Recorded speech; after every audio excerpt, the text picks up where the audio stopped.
Hi, good morning, everyone. Welcome to this webinar on competition and artificial intelligence. I'm Ricardo Mota, coordinator of Digital Markets Group of IBRAC, and it's a pleasure to introduce this webinar, which has been jointly organized by IBRAC and Logarithm, with a great support from USP, University of São Paulo, UNB, the Brasilia University, and Legal Grounds Institute. So thank you all for the great support in this joint organization. Technology is advancing at a rapid pace, and a few years ago, topics involving artificial intelligence were basically restricted to fiction. But it has now become reality, and several companies and agencies in the market are already using intelligent systems and algorithms for various industrial purposes and applications as well, since for improving production, for improving efficiency, for improving methods of how producing products, just to mention some, to also detecting diseases, monitoring medical treatments, and much others. There's a series of applications that have been developed. However, as anything new, the use of this technology has posed several challenges and legal discussions. It's a completely new law that needs to be developed. And Brazil, like many other countries, has just begun to discuss the creation of a legal framework for development and use of artificial intelligence. And in Brazil, it's basically the Bill 2021. And this event was basically designed to discuss issues related to this bill and all of the new law that's been formed and all the repercussions of this law. And for conducting this debate, I'm pretty glad to introduce Silvia Faga, our moderator, who is also very involved in these debates and these discussions. And she will introduce our speakers and conduct the whole debate. So thank you again for everybody for attending this webinar. I hope you enjoy. And please, Silvia, the floor is completely yours. Thank you, Ricardo. Good morning, everyone. As mentioned by Ricardo, we do have a very important discussion today related to artificial intelligence, which is going to impact the whole society, the economy as a whole as well. And we're here to discuss the artificial intelligence bill in Brazil that involves different challenges from the antitrust perspective, but also from the regulatory perspective as a whole. So to start our discussion today, we'll have a presentation in English from Professor Giovanni Sartor. He's a professor of legal informatics and legal theory at the University of Bologna, and also professor of law of the law department at the European University Institute of Florence. And after his presentation, we'll have a few minutes for us to have a small debate with him. But then we are going to engage with a discussion in Portuguese, and we're going to switch to Portuguese to discuss with Professor Juliano Maranhão, who is a lawyer and a partner of Opsi Bloom, and also associate professor of law School at USP, and director of the Logarithm Institute and member of the International Association for Artificial Intelligence and Law. And also in this debate, we will have Professor Ana Frazão, who is a lawyer and associate professor of civil, commercial, and economic law at UNB. So thank you very much for accepting the invitation to join this event. I think we're going to have a very productive debate today. And our debate should include different topics such as the artificial intelligence with connection with data issues, with privacy, with algorithms, and the reflection of other jurisdictions, regulation in the Brazilian environment, among many other issues that the audience can bring to us, to our debate. So with no further delay, please, Professor Giovanni, the floor is yours. Thank you very much.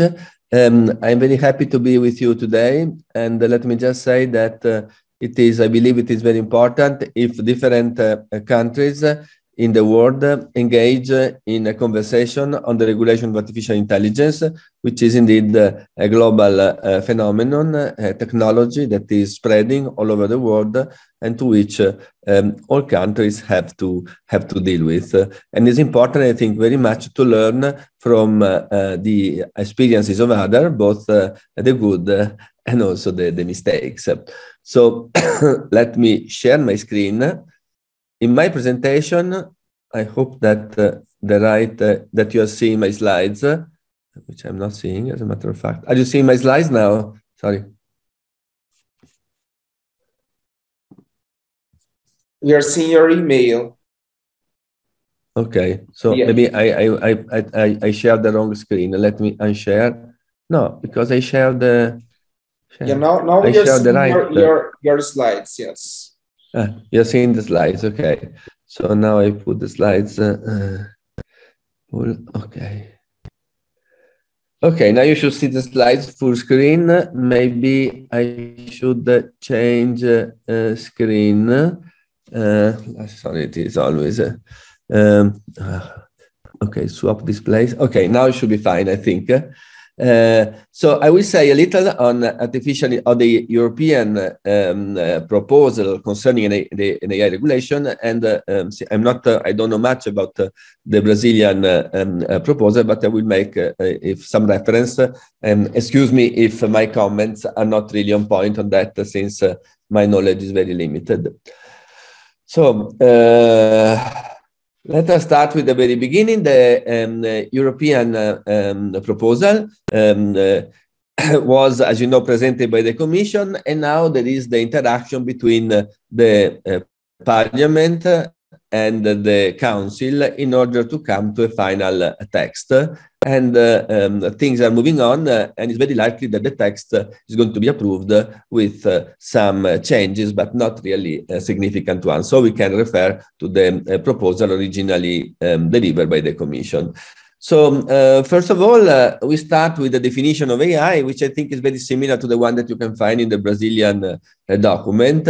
So software developed with one or more of the techniques or approaches listed in Annex 1 that for a given set of human-defined objectives can generate outputs such as content, prediction, recommendation, decisions, influencing the environment in which the system is working. And the three approaches are listed. The three approaches are machine learning, logic and knowledge-based approaches, and then statistical approaches. So there is a very broad definition of AI, which includes the machine learning, the knowledge representation-based approaches, the so-called AI based on humans representing knowledge, and then a reasoner to apply this knowledge, and then statistical approaches, a very broad definition. And there has been some discussion whether this definition is appropriate. The problem, I think, that it's very difficult to find a definition of AI, which is really on point, because to make a definition of artificial intelligence, it would be necessary to we cannot use the term intelligence. That is, otherwise the definition becomes kind of circular. And finding alternative notion is difficult and ends up being both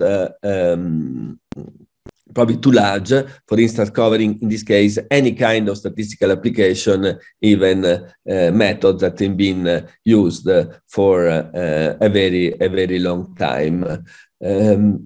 So what can we say about that? I think that it is very difficult to do better, I think, than this definition, but in favor of the European approach, we may say that it is not so important, as it has been recently affirmed. The scope of the European regulation is not established by this definition, but rather by the characterization of three kinds of applications: those which are high risk, those which are, the same, medium risk, those which are low risk. And the identification of these applications is made by referring to a combination of technologies and application domains. So even if the definition of AI is defective, as I think any definition would be, there is the aspect that it does not really matter, because the scope of the regulation is implicitly defined elsewhere. So these the rules are meant to address the risks created by AI applications. An important aspect of the document is that there is a list of high-risk applications, to which there are some requirements that are quite clearly defined. I think this is an important difference with regard to the Brazilian document, which is much shorter and doesn't go into this level of details. There are also some applications, as we shall see, that are forbidden. This is also an important difference in the European approach. And then some obligations are specified for the users and the providers. Users in this sense is not the end users, the citizens that interact with the AI application, but the companies or the public entities that use this application for their commercial or public purposes. There is a conformity assessment, and a mechanism for enforcement is also established, as we shall see, that includes national bodies besides European bodies. So there is a kind of governance structure that is put in place. I think that the idea is parallels what is happening in Europe with the data protection regulation, where there is a general European regulation, quite different from the AI regulation, because the data protection regulation is focused on data subjects, on the users, and a large part of the regulation is concerned with establishing users' rights. Anyway, but similarly, a governance mechanism which involves national and European authorities is set in place. So in this regard, I think that the data protection regulation provides the model for the governance mechanism in the AI regulation. And in the AI regulation, anyway, the key aspect is the regulation of risks. It is said that contrary to the data protection regulation, the AI regulation mainly adopts, or only adopts, a risk-based regulation. So the regulation does not concern itself with individual rights, such as the right to information, the right to access in the case of data protection, the right to object to the processing, and so on. It concerns, it steps one behind, and is a kind of public law regulation that is aimed at preventing risks. Obviously, there is also a private law side effects, in the sense that if a company does not comply with the risk prevention measures, then this may engender liability towards the damaged individual. But this is more a side effect than the focus of the regulation. So there are different, this is a key aspects in the regulation, various level of risks, certain applications which are considered high risk as prohibited. Then we see which ones. Other applications are considered high risk, and for this there is a conformity assessment.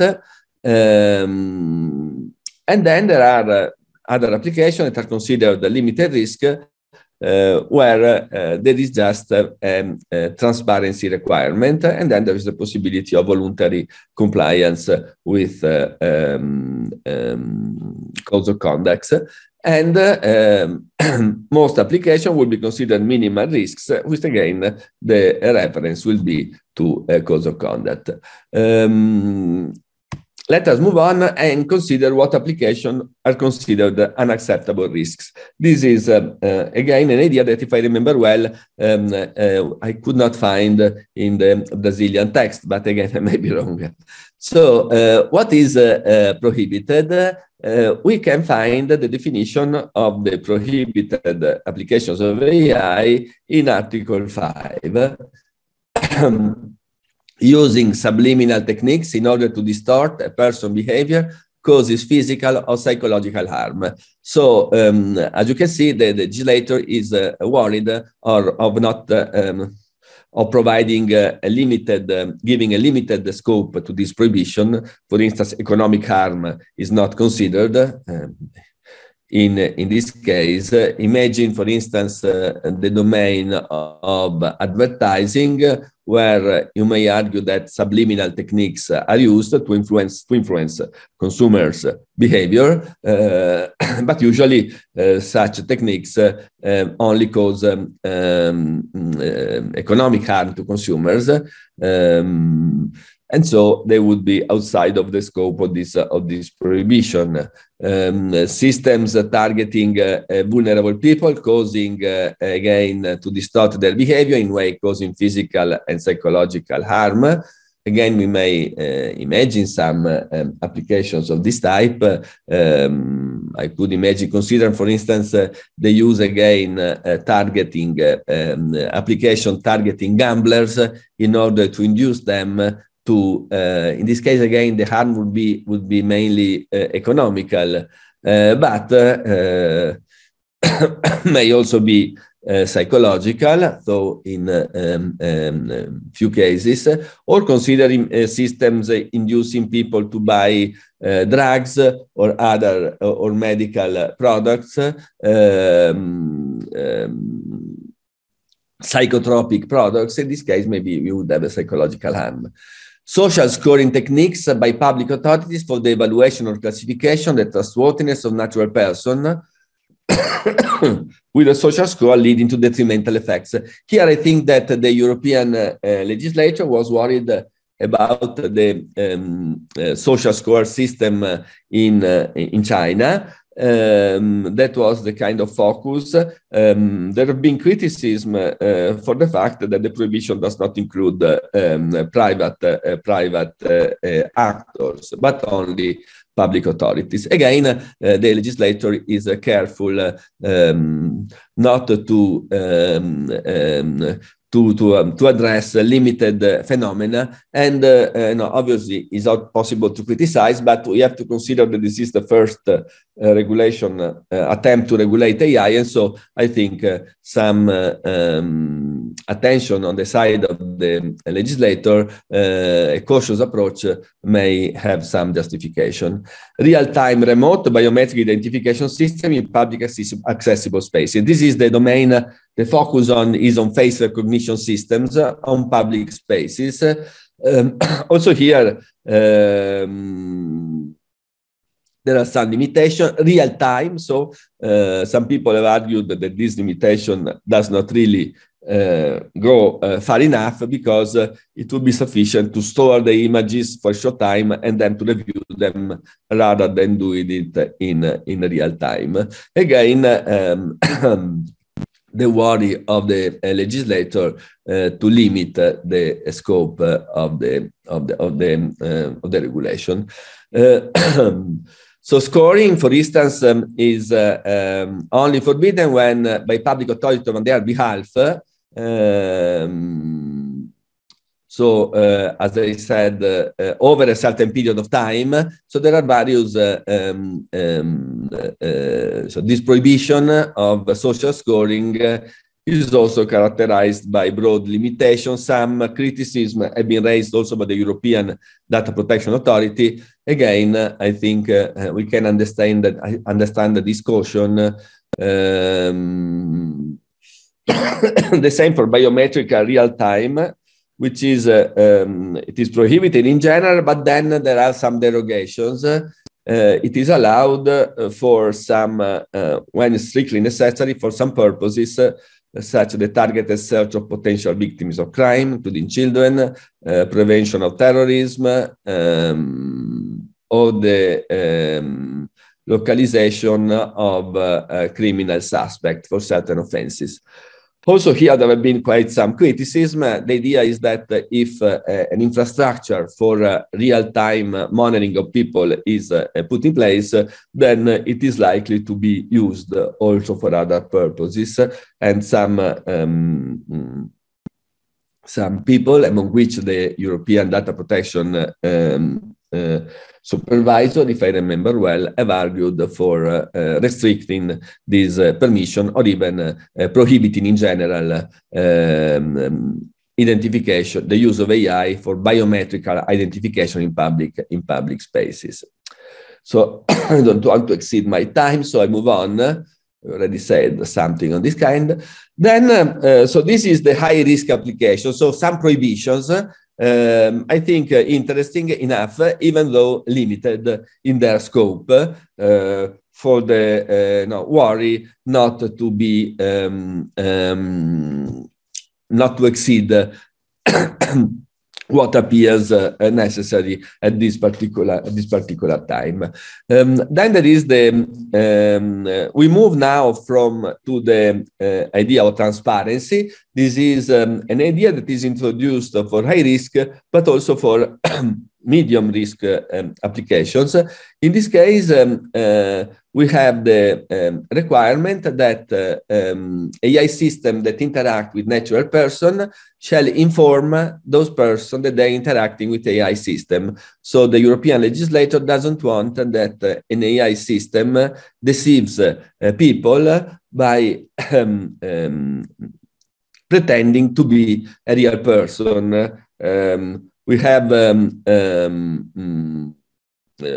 Google have some examples of this kind of also for advertising purposes. We have some example of Google Duplex you can find on YouTube, where this kind of deceit is taking place.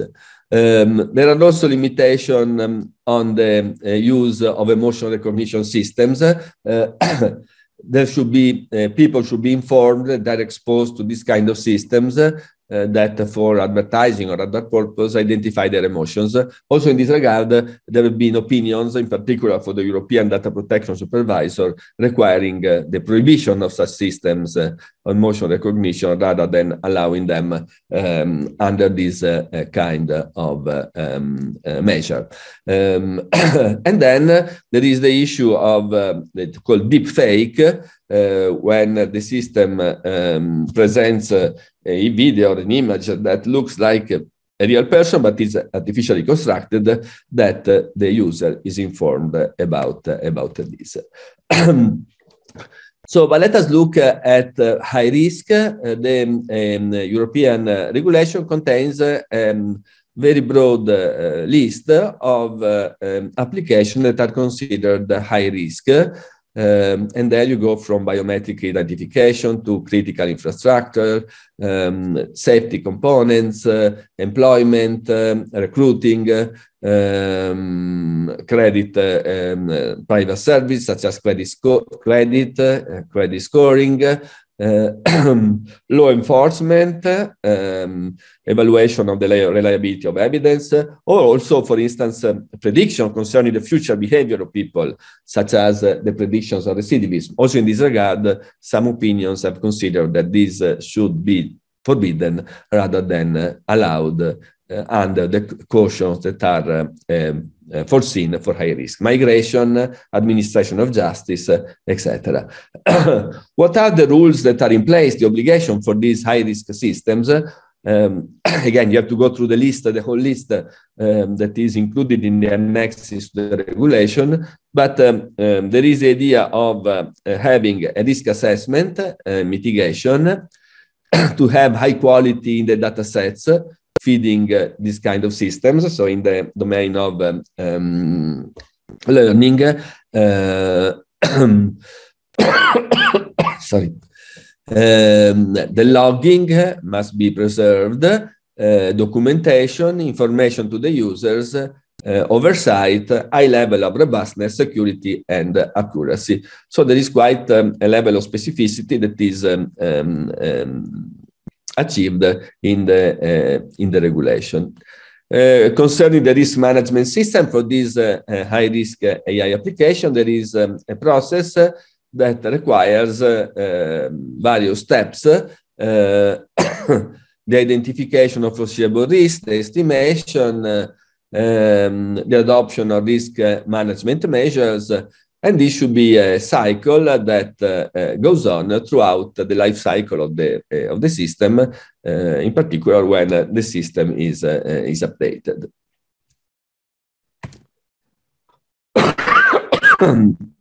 Sorry, here you can see the steps that are foreseen. So again, there is this conformity assessment that it complies with the AI requirement. Then there is a registration. This is also important in an online database. So the citizen should be able to access the information about the high-risk systems. And a declaration of conformity has to be signed, and a system should bear the marking, the stamp of conformity, and then it can be placed on the market. So let us go to the low and minimal risk. The limited risk are systems are those which interact with individuals in shared environment, and there is the obligation to inform people, the concerned individuals. And the system for minimal risks, such as the case of video and spam filters, that are not specifically regulated. Also here there have been some criticism, for instance, the system for filtering news online or for filtering inputs into online repositories have a high social relevance, so some people have criticized the idea that such system should not be subject to specific measures. Concerning the enforcement, there are some fines that are foreseen for non-compliance. So there is a kind of administrative fines similar to data protection, those providing the data protection regulation. For the rules that involve training of models, validation of testing of data sets, non-compliance with other requirements of obligations, and the provision of misleading information to control bodies. And then there is this kind of government structure, which is at the top of which there is a European Artificial Intelligence Board that provides advice and assistance to the Commission, similar in a way to the Data Protection Board, though the Data Protection Board has also the main function of contributing to the decision of controversies concerning data protection, which is not the case for the Data Protection Board. So I think I can stop here, and I'm ready to answer any question that you may have. The two texts, as I say, just to finish, the European text and the Brazilian one are quite different in the sense that they share a common core, the idea to face AI through a risk-based regulation. The European document goes much more in detail concerning what this regulation will be. The Brazilian text seems to me to be a kind of documents that needs to be then developed, implemented through subsequent regulatory measures. So they they have a common core, but they are not exactly comparable since they have a very different level of details. So thank you very much for your attention. Thank you, Professor. Thank you very much for the great presentation. I think one important element that we are not seeing here in the Brazilian bill is that the regulation being done according to the level of risk in Brazil. The bill is too generic, and you do not dialogue with this specific level of risks. And this is something very important to bear in mind if you want to regulate artificial intelligence, in my opinion, at least. I don't know if the audience have any questions. I don't know if Professor Juliano or Professor Ana would like to make any questions or comments considering your presentation. I have one question. If there's no question from the audience, still, Giovanni, I would like to know, there is this, for high risk applications of AI, there is a procedure for certification of the AI before it goes into the market. And this is a procedure that, if not made with efficiency and time efficiency, then it can hinder the development and can hinder somehow innovation and the introduction in the market of these applications. How is the European Union structuring a system for, I imagine that this certification system will be quite demanded, given the dynamics of innovation and the new systems that are put into the market constantly. So how the European Union is preparing itself to receive these demands and approve and certify these systems time efficiently? Thank you very much for this question. I may say that I'm not really an expert, so I may say something that is not really correct. But I think that the idea of the European is to have private certification bodies being involved. So there will not be a centralization at the public institutions. So this certification. And the idea is that something similar to what is already in place for medical devices, for food products. So the idea is that to rely on what is already in use, not only in Europe but in other parts of the world, for the certification of various products that are susceptible to have serious impacts on individuals or on society. So now we have to see how it works. Maybe it will it will put at disadvantage the European industry with regard to competitors, but on the other hand, it may provide features of the product that make them more appealing to the user, to the consumers, knowing that they have gone through this kind of testing in advance, and also hopefully reduce subsequent litigation. So yeah, we have to see how it works. It's still very early to consider that, I think. But again, I'm not an expert on certification procedures, so I will not say more for fear of being mistaken.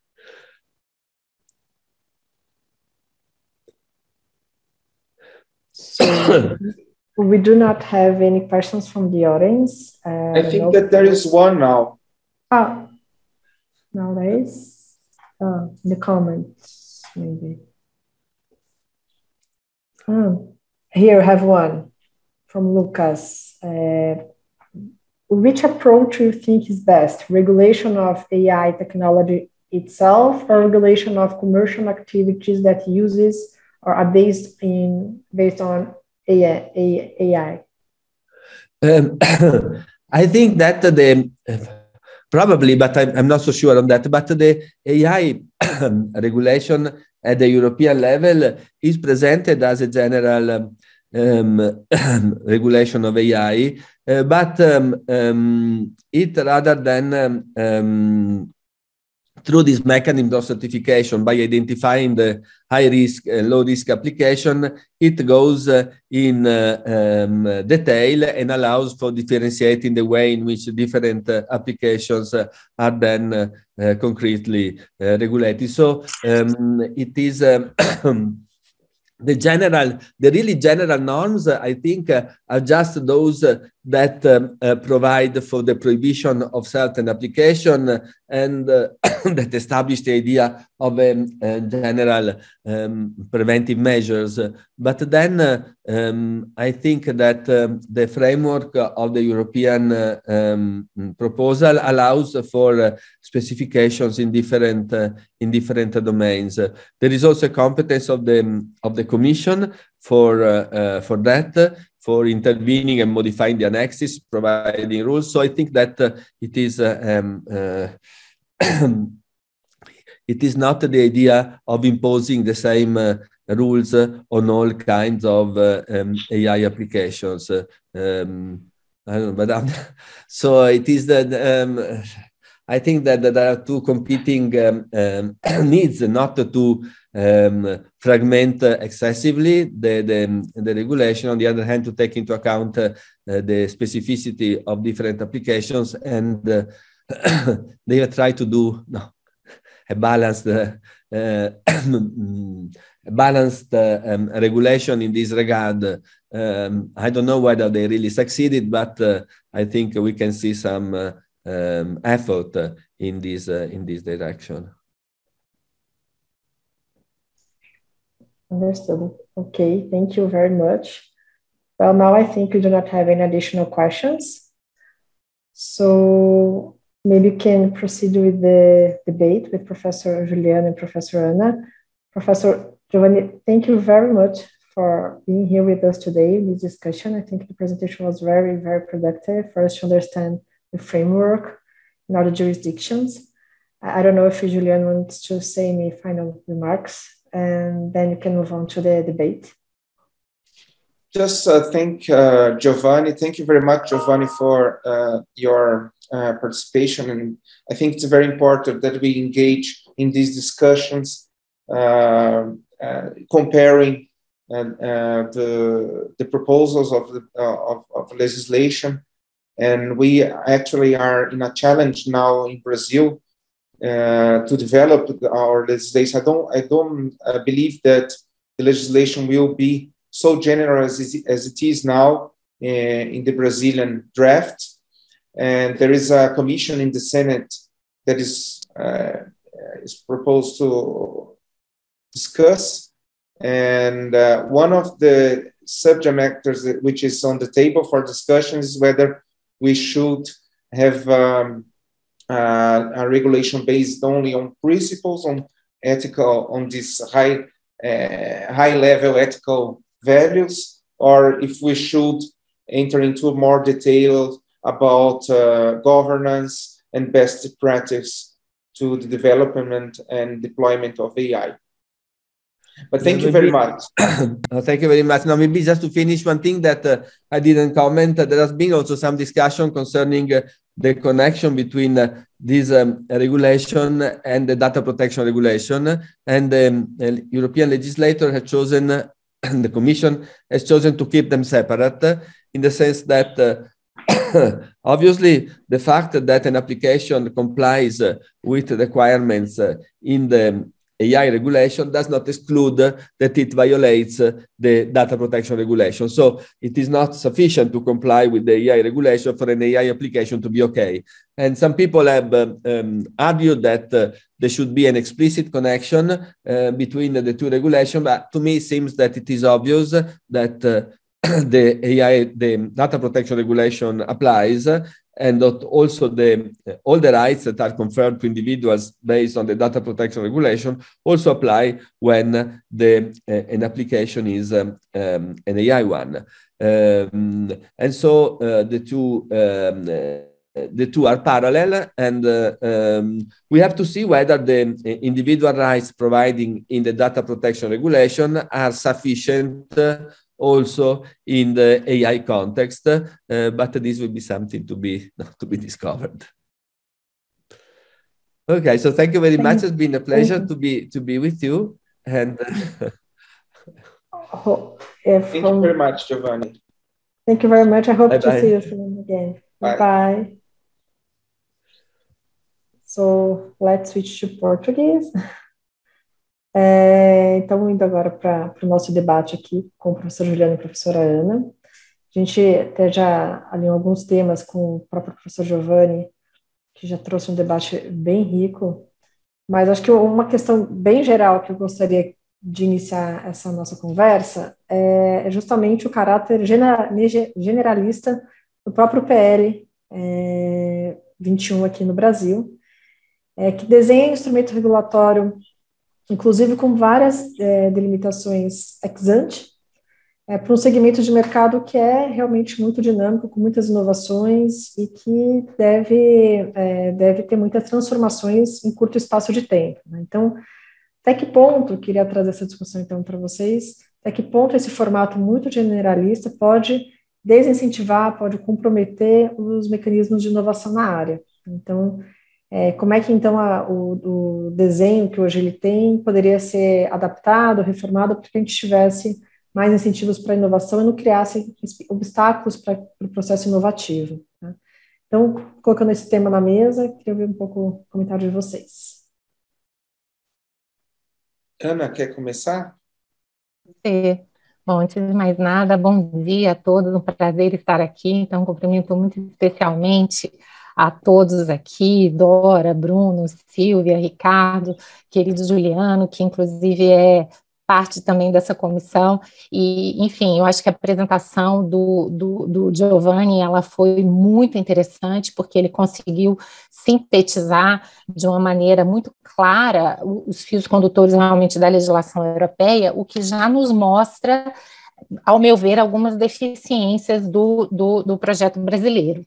Eu, particularmente, acho que talvez hoje o grande desafio da regulação, no sentido lato, ou seja, não estou nem especificando aqui a questão da inteligência artificial, é a gente encontrar um equilíbrio entre princípios e regras. Então, é claro que, diante de assuntos novos e complexos, seria absolutamente ingênuo acharmos que seria possível regularmos tudo isso de maneira minuciosa e clara. A gente tem um cenário ainda de indefinições e de incertezas muito grande. Mas, ao mesmo tempo, imaginar que com princípios muito gerais a gente vai chegar a alguns avanços, eu também considero uma proposta bastante ingênua. E uma regulação muito ou exclusivamente principiológica, como a Silvia falou, ela tem, ao meu ver, dois grandes riscos. O primeiro grande risco é simplesmente de não regular, diante de princípios muito amplos, de inúmeros trade-offs, cada um sair interpretando como bem queira, e na prática isso não gerar nenhum resultado concreto na sociedade e nem na inovação e etc. E, por outro lado, tem o risco que a Silvia muito bem colocou. É equivocado imaginarmos que existe um trade-off absoluto entre regulação e inovação. Às vezes, a ausência de regulação, ela cria tantas incertezas, ela cria tantas inseguranças, que isso também é um desestímulo. Então, ao meu ver, aqui a grande questão não deveria ser regular ou não regular, e eu digo isso porque, às vezes, regular de maneira muito abstrata e principiológica é praticamente um não regular, ou pode ter esse efeito, né? Uma carta de boas intenções sem efeitos práticos muito concretos. Eu acho que a gente teria que realmente buscar um equilíbrio entre isso, e, ao meu ver, o modelo europeu, ele é muito interessante porque ele vai no ponto que eu considero mais fulcral, que é realmente uma regulação pelos riscos. Por mais que a gente esteja num cenário de incertezas, hoje a gente já conseguiu mapear um número relativamente considerável daquelas utilizações que são consideradas de alto ou de altíssimo risco, inclusive para efeitos de banir algumas utilizações ou submeter algumas delas a controles mais efetivos. E isso, ao meu ver, é algo totalmente desejável, porque a inovação não é algo neutro, ela precisa ser feita também em conformidade com uma série de outros valores que devemos buscar. Então, eu vejo sim, Silvia, bastante risco nessa proposta, tanto para mais como para menos, né? Ou seja, de eventualmente essa incerteza acabar comprometendo a inovação, ou eventualmente do contrário, ou seja, da gente continuar aí tendo inovações sem nenhum tipo de preocupação com os direitos dos titulares, com aqueles que são afetados por essas tecnologias, e a gente ter o cenário oposto, de muitos comprometimentos de direitos fundamentais e de utilizações de inteligência artificial que não deveriam ser permitidas ou que deveriam ser permitidas com os controles devidos. Então, eu acho que, de uma maneira sintética, sem querer me alongar muito, seriam essas as minhas primeiras considerações. Perfeito, Ana, concordo com você que acho que a regulamentação aqui até tangencia essa questão dos riscos, mas não de uma forma tão estruturada e talvez seja um recorte mais produtivo, né, para se fazer, pelo menos no primeiro momento. Juliano, por favor. Não, eu acho que na mesma linha, você tem dois riscos, né? O risco de excesso de regulação, você estabelece um regulamento muito detalhado para uma tecnologia que está em desenvolvimento e é bastante dinâmica. Aqui você tem, sim, um risco de excesso de regulação, mas um documento que seja baseado apenas em princípios éticos traz o risco oposto de insegurança jurídica e pode levar a uma regulação, na verdade, pelos órgãos de adjudicação, sejam judiciais, sejam administrativos. E aí você perde o controle, você pode ter uma regulação pelos juízes, que não é uma instituição que está estruturada para pensar e para trazer regras sobre essa tecnologia, além do que pode dar ensejo a decisões que são conflitantes, né? Então, é preciso encontrar um meio termo, né, em que isso seja estabelecido. O caminho europeu é interessante pelo fato de que, tirando aquelas proibições para aquilo que é considerado de risco inaceitável, que tem sido objeto de muitas críticas também, né, você não tem propriamente proibições, né, tirando essas proibições daquelas aplicações que são consideradas inaceitáveis, né? Mas você tem principalmente uma regulação que é procedimental, que tenta introduzir quais são as melhores práticas no desenvolvimento e emprego da inteligência artificial, de tal forma que você tenha algum controle via certificações, via autorregulação, né, do processo de desenvolvimento da tecnologia, sem estabelecer uma regulação externa, propriamente, né? E eu concordo com a Ana no sentido de que não tem propriamente um trade-off entre regulação e limitação à inovação, né? Se a gente pensar, por exemplo, no nosso âmbito, né, concorrencial, se eu tiver um ambiente não regulado em que as empresas líderes podem restringir acesso a dados, dar preferência a seus produtos por meio de algoritmos, a ausência de regulação pode impedir inovação por parte de novos entrantes que passam a ter dificuldades, né, em se desenvolver no mercado, né? Também, então, nesse sentido, um generalismo que não estabelece procedimentos, não traz regras, pode favorecer, inclusive, as empresas dominantes, né? Então, por outro lado, eu concordo que o excesso de regulação pode trazer problemas.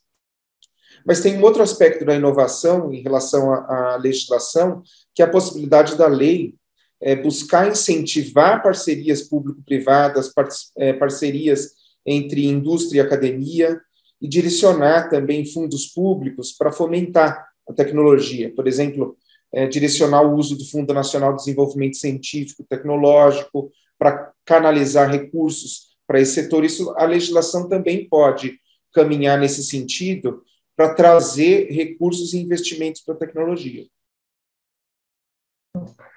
Perfeito, exato. Acho que não é nenhum cenário, nem muita regulação, nem pouca regulação, que é o cenário ideal para efeito de investimento e incentivo a um ambiente de negócios favorável à inovação, né? Acho que tem que o equilíbrio que é o difícil com tanta incerteza. E falando ainda de desenho regulatório, né, a gente tem uma referência que provavelmente o desenho da Europa parece ser pelo menos um dos mais avançados hoje em dia com relação a essa regulação. Em 2021, né, foi feito, o Parlamento Europeu apresentou uma proposta, né, com regras harmonizadas e que traziam, já, na verdade, o resultado de muito debate que estava acontecendo junto aos órgãos especializados do bloco. E aí reside nisso também parte da crítica ao PL aqui no Brasil, né, que surge de uma forma ainda com um debate muito incipiente, sendo entendido em geral que ainda poderia haver muito mais massa crítica acumulada em relação ao tema, e que a falta de debate também está trazendo algumas assimetrias em relação a outras agências ou legislação, como o próprio ANPD, CAD ou a Lei Geral de Proteção de Dados, né? Então, como é que vocês imaginam que poderia haver um melhor alinhamento, como essa legislação precisaria atentar melhor a ANPD, CAD, LGPD, para ter um arcabouço regulatório mais harmônico e mais alinhado? Certo. De fato, a tramitação, eu vou começar agora para a gente ir invertendo. Silvia, de fato, a tramitação do projeto na Câmara dos Deputados foi muito veloz, né? A discussão na Europa, por exemplo, levou 5 ou 6 anos, pelo menos, né? E ainda tem bastante debate em relação à proposta atual. E o nosso realmente tramitou muito rápido. Agora, no Senado, foi criada essa comissão de juristas, né? Poderia até ser uma comissão de juristas, cientistas da computação, engenheiros da computação, cientistas sociais, para ter um debate mais amplo. Mas, pelo menos, é uma sinalização de que é importante trazer essa massa crítica e maior profundidade ao debate, né? Existem alguns modelos de regulação, né, que podem ser utilizados, né, para isso. Tem o modelo de regulação externa, né, em que são impostas regras pelo Estado, que não é muito recomendável quando a gente trata de um ambiente com uma dinâmica de inovação muito presente, né. Uma alternativa, outro extremo seria a autorregulação, né. E, de fato, a gente observou várias empresas e agentes, associações, emitindo documentos de códigos de conduta, também muito genéricos, difícil enxergar de que forma eles seriam implementados, mas aqui você tem também um problema de legitimidade, né? Muitas vezes os interesses que levam as empresas a regular, ele está mesclado com interesses comerciais perante os usuários, perante o cidadão, você tem um problema de legitimação, né?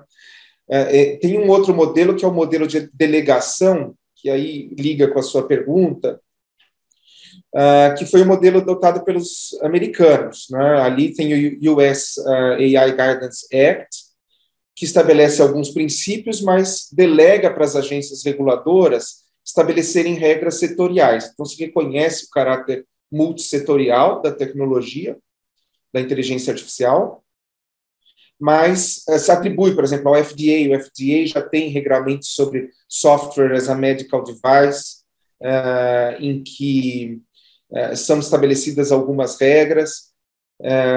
Então, essa é uma forma de atribuir para autoridades setoriais essa regulação.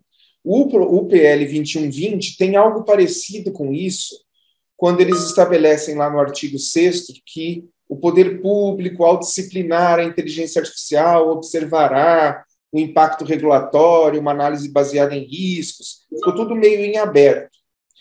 Mas é um pouco difícil pensar em como isso poderia funcionar aqui para o Brasil, porque a gente não tem a mesma tradição dos americanos com diversas agências reguladoras setoriais, né? A gente tem algumas agências no setor de infraestrutura, mas, por exemplo, preocupações com relação a práticas concorrenciais que envolvam algoritmos, né? Você poderia pensar no CAD regulando isso, mas o CAD não tem poder normativo propriamente, né? Tem as formas de repressão ou controle prévio de condutas, né? Então, aqui ficaria um vácuo, né? Na Europa, eles preencheram esse vácuo com o Digital Markets Act, que caminha do lado do AI Act e do Digital Services Act, né? E ali tem uma regulação dos gatekeepers, né? que estabelece algumas condutas, como condutas que devem ser abordadas de uma forma praticamente per se, né, no âmbito concorrencial, né? A gente não tem como fazer isso no CAD, eu acho difícil, né? No máximo, você poderia, por lei, talvez introduzir algumas condutas no rol exemplificativo da Lei de Defesa de Concorrência, né? Não sei, pensando alto aqui. Uma outra forma de regulação é por market shape, né? Ou seja, o próprio Estado, nas suas contratações de inteligência artificial, em âmbito municipal, estadual ou federal, estabelece quais são os critérios, né, que devem ser atendidos pelos fornecedores para uma inteligência artificial confiável, né? Eu estou até numa experiência desse tipo, eu estou auxiliando a Câmara Municipal de São Paulo a pensar em um projeto de lei para isso dentro do Instituto Logarithm, né, para regular a contratação de inteligência artificial pelo município, né? Então, dessa forma, estabelecendo essas regras, os fornecedores começam a se adaptar, porque o Estado é um contratante importante, para atender esses padrões.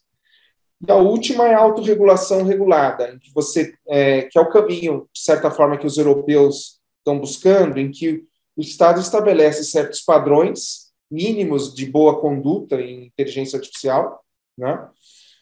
Talvez a Europa tenha sido detalhada demais, inclusive, né, nesses parâmetros de boa governança de IA, de boas práticas, mas que estabelece alguma forma de reconhecimento oficial de autorregulações, né? O Giovanni falou um pouco disso, né, em que o Estado vai recorrer a entidades privadas de certificação que vão poder certificar produtos, mas também tem espaço, que ele mencionou, de códigos de conduta, que podem ser reconhecidos por uma autoridade de inteligência artificial. Mas essa é outra questão, se a gente deve ter uma autoridade nacional ou se ficamos com as autoridades setoriais. Então, tem várias questões aí em jogo. Acho que a ANPD tem um papel importante, já existe uma regra, que é o artigo 20 da LGPD, que tem uma referência a decisões automatizadas, mas, por enquanto, o modelo do PL 2120 é um modelo de delegação para os órgãos públicos regularem setorialmente, né? Vamos ver como é que essa discussão vai evoluir no Senado. Perfeito, Ana. Eu acho que, de fato, a gente não tem como negar que o debate no Brasil ainda é muito incipiente, mas uma coisa é certa, né? No que diz respeito ao porquê regular, nós estamos diante de uma questão que, afinal de contas, é global, como o Giovanni muito bem colocou. Então, eu acho que a gente consegue aproveitar todo o debate que já é travado no mundo inteiro a esse respeito para orientar as nossas escolhas regulatórias. Agora, o como regular é o que é bastante complicado, como o Juliano muito bem colocou, porque isso depende, sim, de uma adaptação e de uma consideração de uma série de pontos, né, inclusive das nossas debilidades institucionais também. A gente sabe como é difícil essa cooperação entre autarquias, entre inúmeros órgãos estatais, no que diz respeito à regulação, e, de certa forma, a gente já teve que enfrentar esse desafio com a LGPD. E, aliás, a gente tem uma literatura muito farta também, internacional, mostrando, olha, falar de um problema de dados é um problema que necessariamente vai envolver desafios regulatórios enormes, porque você vai precisar de uma regulação setorial, mas que vai precisar ser combinada com a legislação antitruste, com a legislação consumerista, a depender do caso, com regulações específicas de conteúdos, né? O Juliano muito bem destacou várias iniciativas da Europa nesse sentido, né, o Digital Services Act, o Markets Act e etc., e tantos outros aspectos, até o direito eleitoral, dependendo do caso. Então, me parece que aqui, de fato, a gente vai precisar, sim, ampliar um pouco mais esse debate no que diz respeito ao como. Agora, uma coisa é certa, não me parece possível pensarmos em qualquer solução regulatória com base naquele modelo comando e controle. De alguma maneira, nós vamos vamos precisar encontrar outros espaços regulatórios. Me parece que um cenário, eu acredito que essa seja também a opinião do Juliano, né, de uma autorregulação regulada, até porque a autorregulação, ela não existe num vazio institucional, né, ou seja, o Estado também precisa minimamente indicar para os agentes privados o que é que eles pretendem, o como eles pretendem e o que eles devem, na verdade, organizar em termos de procedimentos. Então, eu acho que esses desafios são grandes, vão envolver, sim, um diálogo muito intenso entre agências, de certa forma, ao meu ver, a gente vai estar dando continuidade a um desafio que é atual e já existe, que é o da LGPD, porque, de certa forma, as mesmas preocupações aqui também se colocam, né? Como o Giovanni também destacou na palestra dele, embora sejam questões diversas, a gente sabe que tem um escopo de LGPD que não tem a ver com inteligência artificial, mas normalmente quando a gente pensa nas principais aplicações e naquelas que geram maior risco, a gente vai ver que existe uma convergência muito grande. Então, eu também acho que vamos ter que pensar nesse assunto com muito cuidado. Acredito que o Juliano muito bem colocou várias das nossas opções, e eu também destaco que, antecipadamente, eu entendo que CAD e a ANPD, independentemente até de pensarmos ou não na existência de um novo órgão ou autarquia estatal para isso, mas me parece que eles têm posições estratégicas aí, porque hoje o poder que vem dos dados, ele facilmente se transforma em poder econômico. Alguns diriam que até a forma mais contundente de exercício de poder econômico hoje. Então, dentro do que nós temos na atual configuração do desenho institucional brasileiro, a NPD e CAD certamente são instituições que vão ter um protagonismo nisso, como, na verdade, já devem ter, né, e já estão tendo em relação à questão da LGPD. Silvia. Perfeito, Ana. Tendo a concordar com você nesse ponto, que, de fato, a relevância aqui da discussão de inteligência artificial, ela vai sempre tangenciar muito a discussão de dados, e talvez seja nessa tangência aí que a gente tem uma discussão importante a se fazer sobre a ótica da defesa da concorrência, né? Porque acho que vai ser via dados que essa discussão vai ficar cada vez mais importante, seja porque os dados, né, acesso a dados permite economias de escopo, assim como a capacidade de recolhimento, o maior uso dessas informações, desses dados dos seus usuários, tem sido entendido como uma forma de reforçar ou permitir crescimento e estabelecimento de grandes players no mercado digitais, né? Então, pensando então nesses pontos de contato entre inteligência artificial, dados e defesa da concorrência, quais seriam para vocês os pontos mais relevantes para a gente atentar aqui sobre a ótica da defesa da concorrência em si, envolvendo então inteligência artificial e dados? Começa então, Juliana. Para você. Que ótimo. Bom, eu acho que, em relação à concorrência, a primeira coisa a ser pensada é algo que alguns autores, e dentre eles eu destacaria Carissa Vélez, muito bem colocam. Dados hoje, o que nós chamamos de privacidade nesse sentido lato sensu, é uma questão de poder. Ou seja, muito mais que a nossa intimidade, muito mais do que saber se eu tenho algo a esconder ou não, o que está em discussão é que agentes têm poder sobre nós, que tipo de poder eles têm sobre nós e como eles podem exercer esse poder sobre nós, em diferentes perspectivas, que vão desde do cidadão comum, o consumidor, ou mesmo o cidadão que pode ser manipulado em relação às suas escolhas políticas, por exemplo, até num plano de negócios, porque hoje a gente também tem visto que toda essa arquitetura tem sido utilizada para infrações concorrenciais, para abuso, né, o self-preferencing e tantas outras questões, principalmente quando estamos falando de gatekeepers. E isso, ao meu ver, é um giro muito grande para o antitruste, porque ele vai ter que entender o poder econômico, finalmente, a partir de uma perspectiva mais ampla. Ou seja, não dá mais para continuar trabalhando com aquela ideia de poder econômico vinculado à capacidade de aumento de preços. Isso envolve desafios, isso envolverá revisões metodológicas, sem dúvida nenhuma, mas ou o antitruste assume esse papel, ou na prática ele vai continuar se amesquinhando diante de uma realidade em relação à qual as formas de exercício de poder são muito mais sofisticadas e vão exigir esse cuidado maior. E acho que também tem um ponto fundamental que o Juliano colocou muito bem na primeira fala dele. Nós temos que pensar nessa dinâmica de concorrência pelos mercados e como fazer diante de grandes agentes que já têm suas posições estabilizadas e como é que a gente vai conciliar isso com a questão das entradas. E por quê? Grandes agentes que hoje detêm uma posição dominante inquestionável, quando não monopólios ou quase monopólios, conquistaram parte dessa posição diante de uma extração de dados que pode, sob vários aspectos, inclusive, ser considerada ilícita. E por que eu estou dizendo isso? Porque, por exemplo, no Brasil, a LGPD é recente, mas antes a gente já tinha Código de Defesa do Consumidor, antes a gente já tinha Código Civil protegendo direitos da personalidade. E, basicamente, o que alguns autores têm mostrado é que se instaurou uma dinâmica de extração de dados em que os cidadãos, na verdade, eram subtraídos, né, dos seus dados pessoais sem o seu consentimento e muitas vezes sem nem mesmo a sua ciência.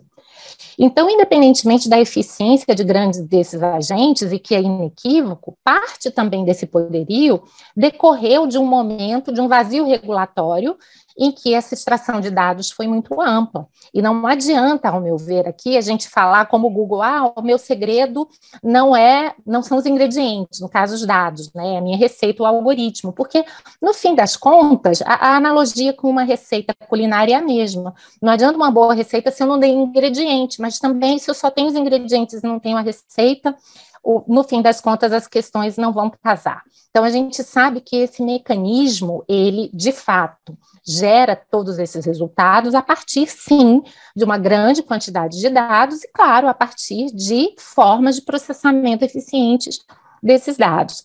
E, ao meu ver, um dos grandes desafios é exatamente esse momento de transição. Ou seja, entrantes que agora, por exemplo, começam a elaborar seus modelos de negócios, por exemplo, no Brasil, já estão diante de uma LGPD, de restrições que muitos que entraram no mercado há mais tempo não tinham, ou pelo menos não tinham formalmente. Então, você tem hoje que os incumbentes, eles têm vantagens competitivas muito grandes, nem todas conquistadas licitamente, ou pelo menos essa é uma questão para refletirmos, e assegurar entradas é fundamental. Então, assim, sem querer entrar muito nas discussões mais específicas, Silvia, eu acho que essas, ao meu ver, são duas grandes questões para o antitruste, né? Compreender melhor o poder econômico e também entender melhor essa dinâmica competitiva, considerando que os entrantes hoje enfrentam dificuldades muito maiores, né, do que aqueles que já estão estabelecidos, certamente serão dois desafios e vão se projetar aí em uma série de questões, tanto do controle de condutas como também do controle de concentrações. Então, para não cansá-los muito, eu acho que seriam essas as minhas considerações breves sobre esse tópico.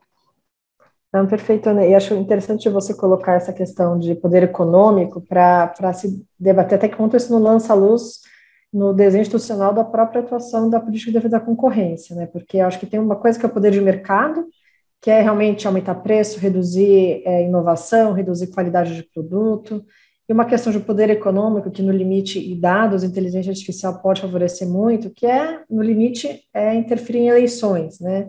No resultado de uma eleição. E até que ponto isso está na esfera do antitruste ou não, né? Até que ponto esse é um poder econômico a ser regulado pela defesa da concorrência ou por outros órgãos, né? Mas, bom, professor Juliano, vamos lá, seus comentários. Silvia, acho que esse último ponto seu mostra sobre o impacto dessa tecnologia e também sobre a democracia, traz o último elemento, né, que é essa relação entre concentração de poder econômico com concentração de poder informacional, que leva também a uma concentração de poder político, né? Esses três âmbitos estão relacionados, e a forma que o direito tem de lidar com elas é tentar regular para desestimular essa concentração de poder, para que você tenha os cidadãos com formas de reagir e garantir seus direitos, né? E a grande dificuldade é como articular efetivamente essas legislações, né? Então, com relação a poder informacional hoje, como a Ana bem destacou, ela tem a ver com controle e capacidade de coleta e cruzamento de dados pessoais, né? Isso é poder informacional hoje, né? Antigamente, poder informacional estava em centralizar a produção de conteúdo. Hoje está em conseguir gerir e captar dados pessoais de uma produção de conteúdo que é toda pulverizada nos cidadãos. Então, como combinar essa regulação? A gente tem uma legislação de proteção de dados bastante influenciada pela legislação europeia. Agora estamos discutindo uma legislação sobre inteligência artificial. Também tem um projeto de lei que estava prestes a ser aprovado, que é o projeto de lei sobre transparência na internet, né, que tentam fazer essa ligação. A Europa ainda tem um outro, que é o Digital Markets Act, que é justamente preocupada em regular os gatekeepers, né? E se você for olhar o Digital Markets Act, ele parte dessa constatação, né, da concentração de poder de mercado via concentração de dados, e também do papel, é central aí o papel da inteligência artificial como mecanismos de ligar, de fazer uma ligação, um matching entre os fornecedores e os desejos dos consumidores, né?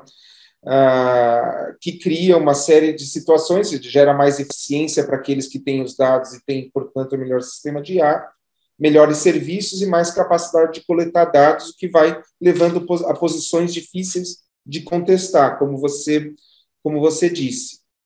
Eu acho que nós aqui estamos lidando com 3 instrumentos apenas, né? Um de regulação da interação nessas novas esferas de comunicação, que, na verdade, é onde se forma a esfera pública, são nessas infraestruturas das mídias digitais atuais. Então, a gente tem uma regulação para isso em curso, tem uma regulação para IA em curso, tem uma regulação de proteção de dados.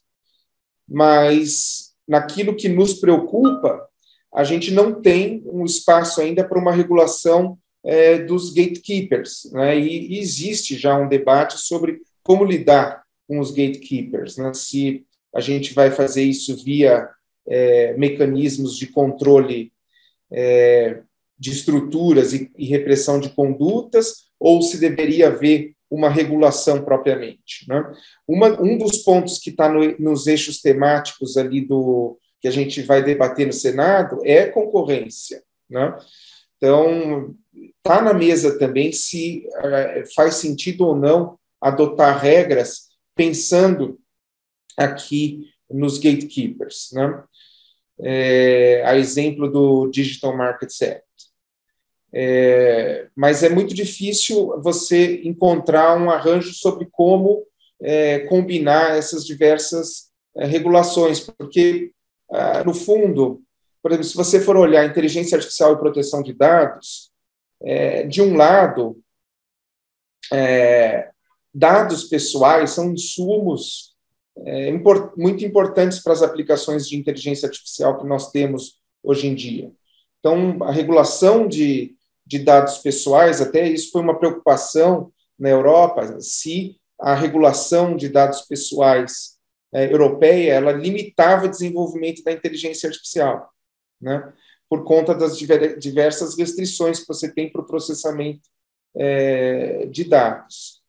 Por outro lado, a inteligência artificial mina alguns conceitos da legislação de proteção de dados, né? Por exemplo, a separação entre dados sensíveis e não sensíveis. Se for pensar em dados de voz não são dados sensíveis, mas por meio de voz eu sou capaz de inferir a condição de saúde dos indivíduos, ou até mesmo orientação política, orientação sexual. Então, são dados, tudo é dado sensível, né? Então,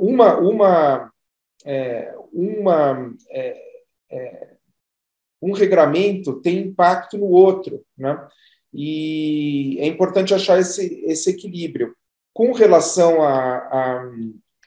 aos aspectos concorrenciais, como nós não temos um espaço para uma regulação específica de condutas, como a Europa utilizou, talvez o arranjo tenha que ser institucional, com uma abordagem do CAD em conjunto com a NPD, com a Senacom, por exemplo, para lidar com esses desafios que são trazidos pela concentração de mercado, que é uma aliança entre concentração de poder econômico com poder informacional, de concentração de dados, e com poder político também, porque as plataformas hoje digitais constituem a infraestrutura da esfera pública. Não? Nossa, eu sou sentido. Deixa eu aqui compartilhar, então, a questão que veio do José Geraldo. Está aqui no Q&A, vocês também conseguem ver, para a gente debater antes de avançar em outros pontos que a gente já tinha alinhado, tá? Então, a pergunta dele é se a inteligência artificial deve ter uma agência reguladora delimitando suas áreas e abrangência de atuação, além de definir as regras de segurança da informação para funcionamento da mesma e revisão de algoritmos que afetem a vida humana. Acho que o principal ponto é, devemos ter uma agência de inteligência artificial, dada toda essa dificuldade de coordenação entre agências, e de ter pontos mais específicos de atuação?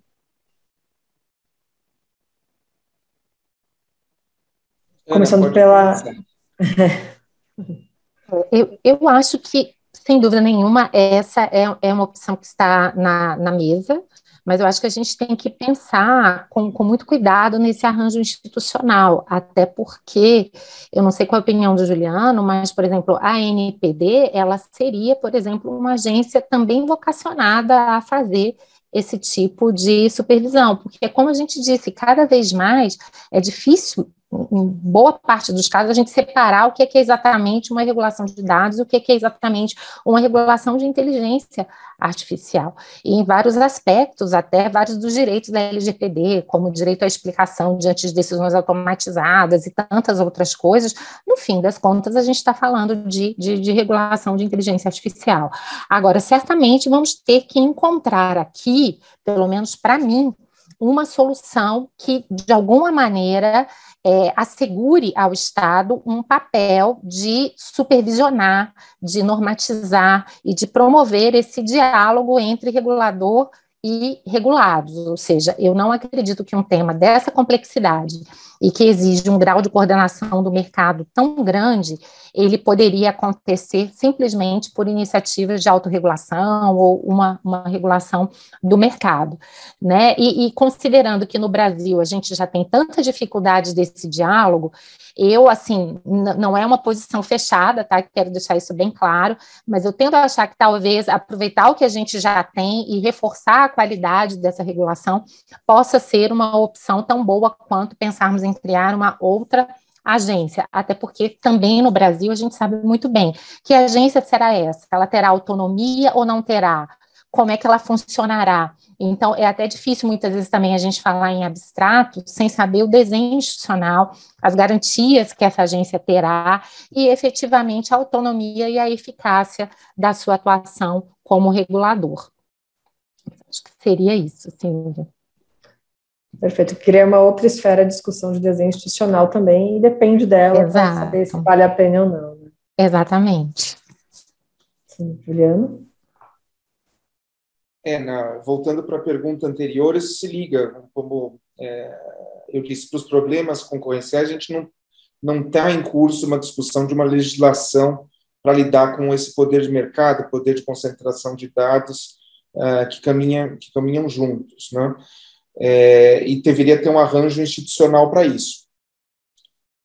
Também não tenho minha cabeça feita com relação a ter uma autoridade nacional de inteligência artificial, né, que poderia ser mais um elemento a entrar nesse diálogo institucional, né?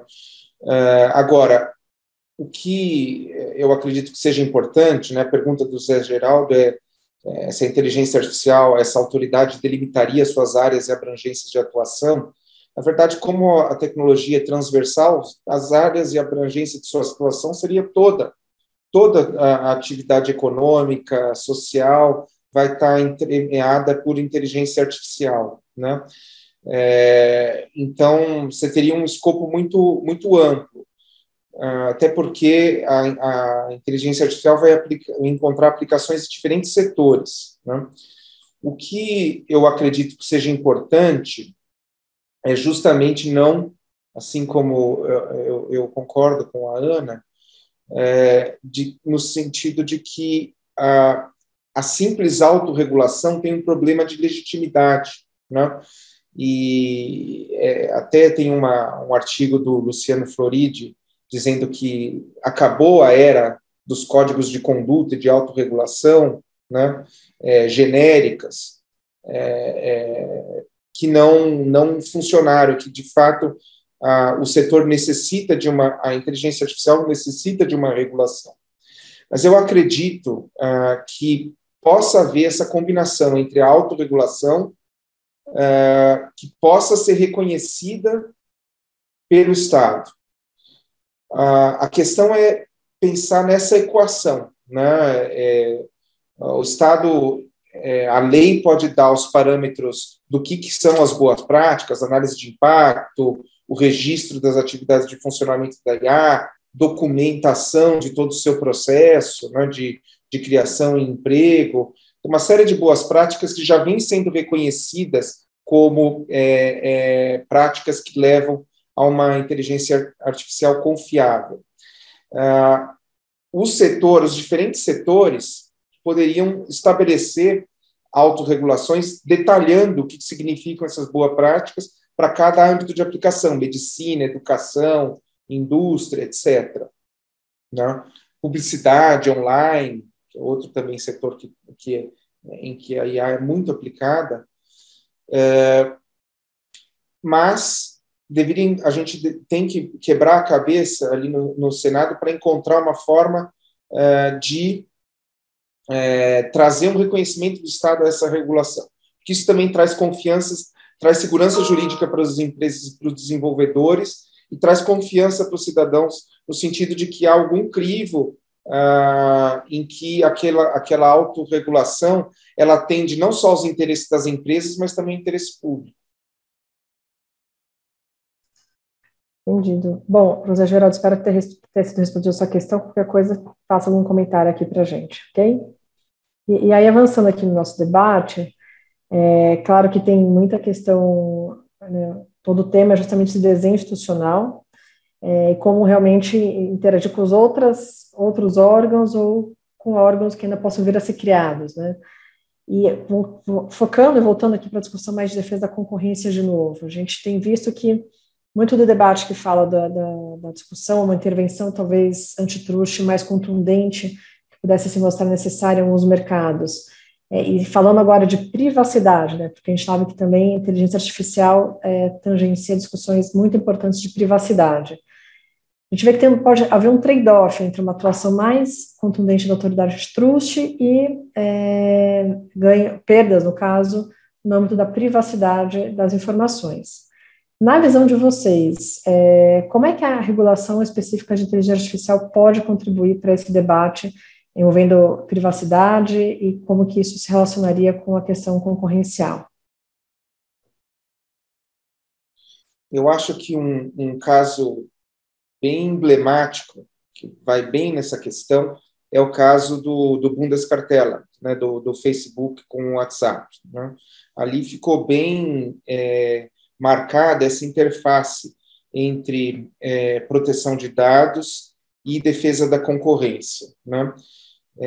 O que você tinha ali? Né? Uma prática que foi considerada de pouca transparência ou não suficiente transparência em relação ao cruzamento de dados dessas duas plataformas do mesmo grupo e também de sites parceiros, né? Que foi vista não só como uma infração a dados, mas também como exploitative abuse, né? Justamente pelo fato de que,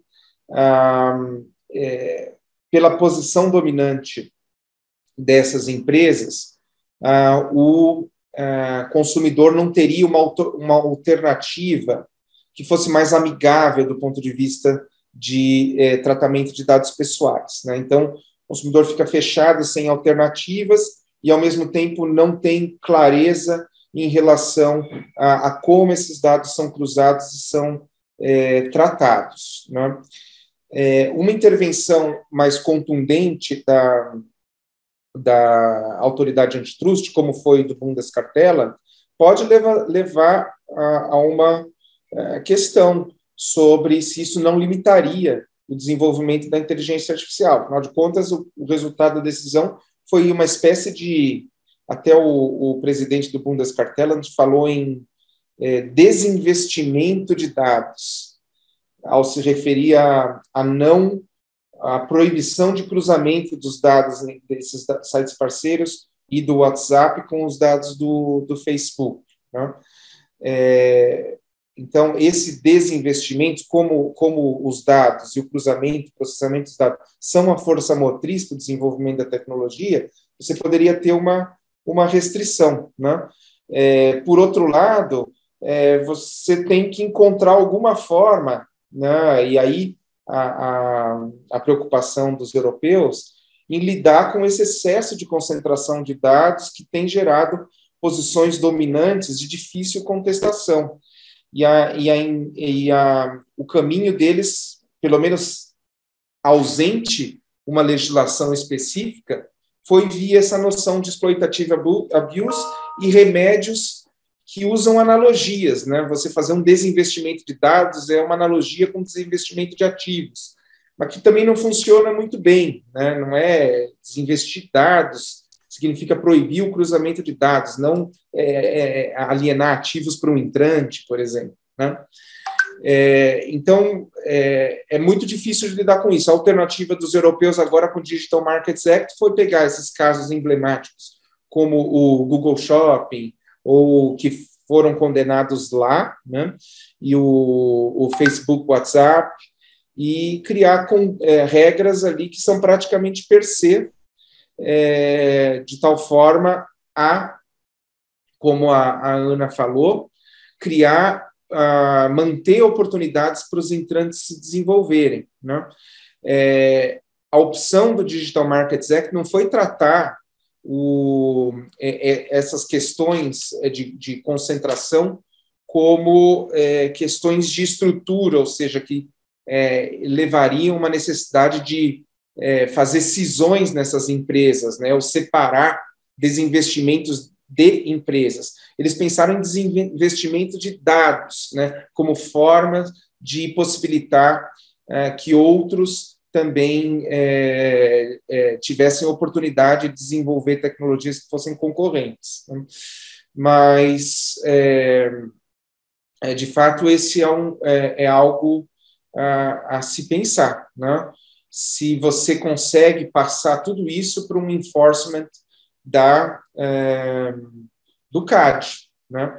Ou se o CAD precisa de mais recursos para conseguir enfrentar recursos, eu estou dizendo, regras, normas, que possam dar legitimidade para intervenções do CAD. Caso contrário, você pode ter uma intervenção do CAD em relação a um gatekeeper ou a proibição de uma determinada prática, que vai ser revertida judicialmente por você não ter efetivamente uma base normativa que dê sustento à intervenção do CAD. Essa própria decisão do Bundeskartellamt, ela demorou muito tempo para se estabilizar, né? Foi revertida pelo judiciário e assim por diante, até ela conseguir o reconhecimento da Corte Europeia. Perfeito, é um desafio bem importante mesmo. Vamos ter que, acho que, aproximações sucessivas também nessa discussão para ver como que pode ser um melhor resultado, né? E aqui, agora, compartilhando mais uma questão da plateia do Ricardo Antônio Maia de Moraes. Seguindo a ideia europeia de regulação com base no risco, o relatório de impacto à proteção de dados poderia ser um mecanismo a ser ampliado para conter outros aspectos além da proteção de dados? Riscos concorrenciais, risco à saúde, por exemplo? Não sei se vocês conseguem enxergar ali no Q&A, tem essa questão. Quem gostaria de começar debatendo esse ponto?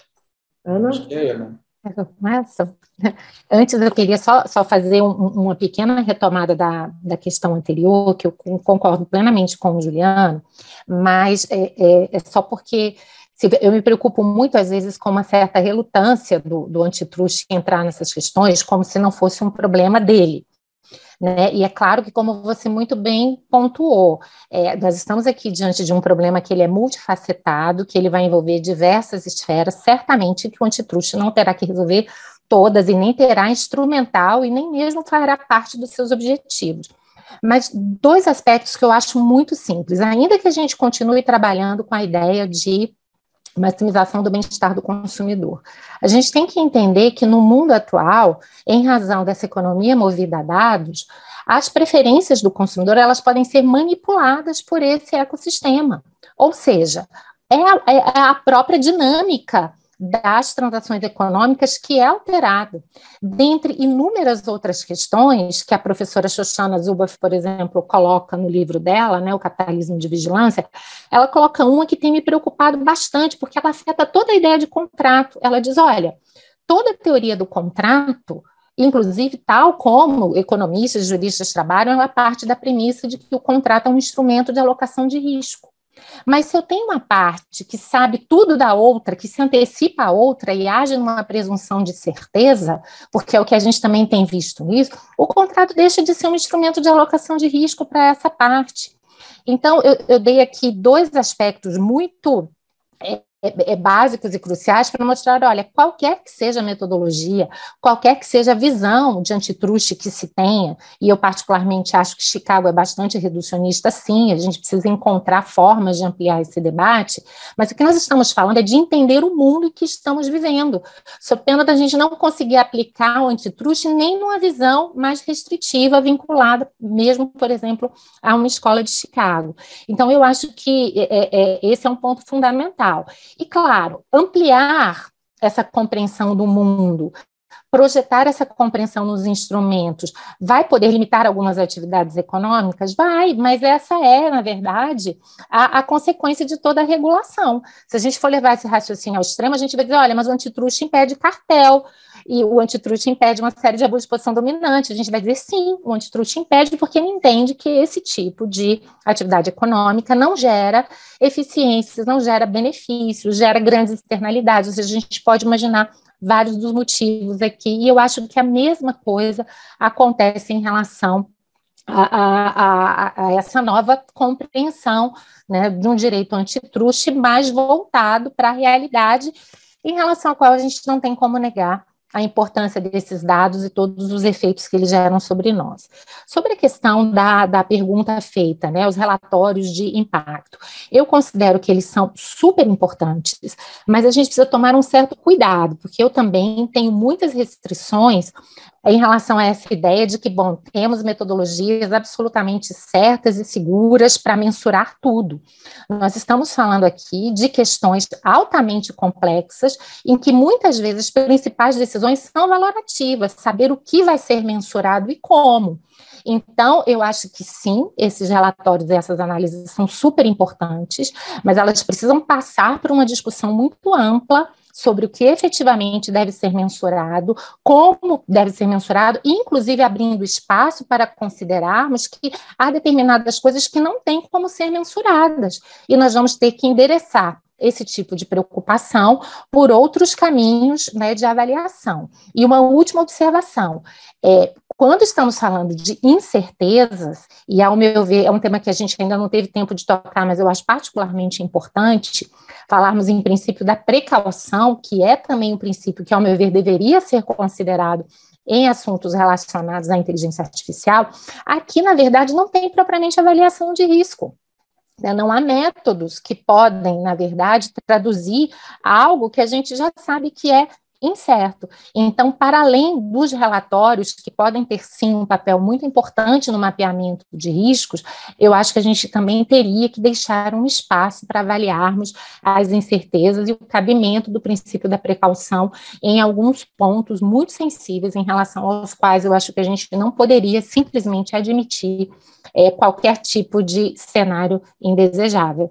Então, eu acho que seria isso, Silvia. Espero que, dentro do possível, eu tenha respondido aqui a pergunta. De fato, a minha avaliação é positiva dos relatórios, mas eu tenho um certo medo, um certo receio de uma certa idolatria, né? Como se esses relatórios fossem uma solução mágica para tudo, até porque a gente sabe que, do ponto de vista metodológico, existem inúmeras discussões sobre como avaliar fatores e vetores que são tão complexos. Perfeito, Juliano. Complementar, os relatórios são importantes para tentar mapear esses riscos antes do seu uso, mas os relatórios, eles não são suficientes, eles fazem parte do processo de uma boa governança da inteligência artificial, porque muitos dos problemas de inteligência artificial podem aparecer durante o emprego, né? Então, o que é importante? É importante documentar todas as decisões, porque se tiver um problema lá na frente, você conseguir identificar qual centro de decisão, em qual fase no desenvolvimento e no emprego da IA você tem alguma responsabilidade. Aliás, responsabilidade é um tema muito importante, não vai dar tempo da gente discutir hoje, mas você ter um registro de monitoramento do sistema, por exemplo, naquilo que nos importa também aqui, em particular na concorrência, né? Algoritmos de precificação, né? Você tem o risco de uma colusão, pode ser hub and spoke, né, no sentido de usarem o mesmo sistema, esse sistema cruza dados, mas existe risco também de uma colusão, independentemente de comunicação entre os sistemas de inteligência artificial. Dificilmente todos os aspectos desse tipo de risco podem ser detectados e mapeados antes. Você pode ter a manifestação do problema pelo emprego continuado desses softwares, né? E aí você tem que ter mecanismos de monitoramento, não só de mapeamentos de risco. Então, tem toda uma série de medidas de governança que precisam estar em jogo e serem adotados, e a adoção ou não desses sistemas pelas empresas, ela é fundamental para a avaliação de responsabilidade, se elas adotaram o devido cuidado, porque a possibilidade de dano ela é difícil de mitigar totalmente, mas é importante, pelo menos, você analisar se a empresa seguiu os procedimentos necessários para evitar um risco que pode acontecer, né? E então, o relatório de impacto é importante, mas ele, por si só, não traz a segurança numa IA confiável. Perfeito, acho que é isso. Usar com moderação, acho que é a resposta mais geral. A gente aqui já está avançado no tempo e temos ainda 3 questões da plateia. Acho que a minha sugestão seria o seguinte, a gente passar pelas 3 questões e, de repente, vocês comentarem elas mais conjuntamente, que costuma ser mais otimizado fazer isso para não avançar tanto mais aqui no tempo. Tá? Então, aqui, olhando no Q&A, tem o do João Vitor. É possível um avanço considerável na tecnologia e na ampliação da inteligência artificial nos próximos anos, sem uma legislação adequada e uma presença no Estado nessa regulamentação a fim de preservar a privacidade de dados? Uma vez que as redes sociais, por exemplo, trabalham principalmente com os nossos dados e no compartilhamento para terceiros? Então, esse é um ponto. Aí as outras 2 questões são mais pontuais, né? A questão do segredo de negócio e da explicabilidade dos modelos, o que vocês acham? Essa da Tainá Aguiar e da Sofia, qual a validade legal hoje dos termos de responsabilidade que as empresas do ramo de tecnologia utilizam para acessar informações aprovadas de usuários através de mecanismos de inteligência artificial? Acho que a gente teria esses 3 tópicos, se der para condensar, eles não são necessariamente relacionados, mas se desse para condensar. Que desafio, hein, Juliana? Esses 3 aqui de forma condensada, hein? Eu começo ou você que começa? Começa, que eu terminei. Nossa, bom, em relação ao primeiro ponto, eu realmente acho que não é possível o avanço da inteligência artificial sem uma regulação adequada. principalmente se estivermos falando de um avanço de uma tecnologia benéfica, ou seja, que traga melhoria na nossa qualidade de vida e não comprometa os nossos direitos mais elementares, não comprometa as eleições de um país e tantos outros aspectos, né? Porque isso é uma coisa importante a gente destacar. De uma economia movida a dados, a gente caminha para uma sociedade movida a dados e para uma política movida a dados. E o que está em jogo, na verdade, é isso tudo. Então, ao meu ver, esse é um preço, por assim dizer, a se pagar. Claro que, de alguma maneira, vai poder restringir algumas aplicações, mas é o que acontece com toda a regulação. Isso acontece diante de um bem maior, em que a gente quer conciliar a inovação com o bem-estar, a qualidade de vida, respeito a direitos fundamentais envolvidos, né? O tema da Tainá, ele é super interessante, porque ele é um dos pontos mais delicados hoje de regulação. E eu digo isso porque o que a gente tem visto é que tem havido uma espécie de uma terceirização ampla de decisões valorativas, subjetivas, extremamente complexas, dos agentes públicos e dos agentes privados para esses sistemas.